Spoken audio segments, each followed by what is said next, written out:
алс холын Дэнүр хотод амьдран суугаа нийт монголчуудаа шинэ жилийн баярын мэнд хүргье. Шинэ улсын хурал байгуулагдаад хэдэн сар болж байна.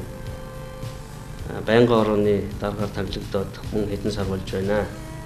Манай байнгын хорооны нэг чиглэл үндсэн хоёр чиглэлийн нэг бол гадаад бодлогын асуудал байгаа.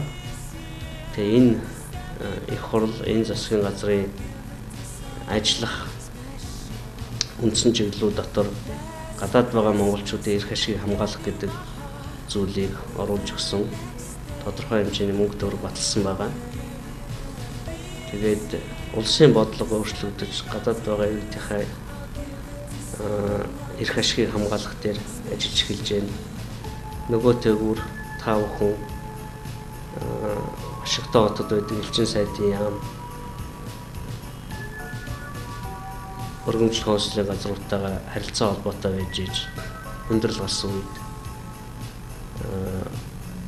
зарим төрлийн тусалцаа авах боломж бол нэгдэж байгааг та бүхэнд зарлж байгаадаа таатай байна.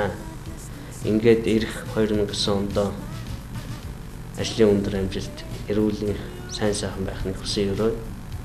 Дэнүр хот бол манай гэр бүлийн хувьд их чухал хот байгаа.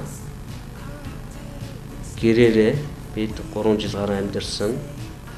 Би Дэнүрийн их сургуулийн бизнесийн сургуулийн мастер хамгаалсан байгаа. Миний эхнэр Батүлзий Дэнүрийн их сургуулийн хуулийн сургуулийн мөн мастер хамгаалсан байгаа. Тэгээ Дэнүр хот бол манай гэр бүлийн хувьд ийм л чухал хот юм аа. Гэрээсээ хол байгаа та бүхэнд шинэ жилийн мэндчилгээ бүрх боломж олгосон Игэл телевизийнхэнд бас давхар баярснаа хэлье.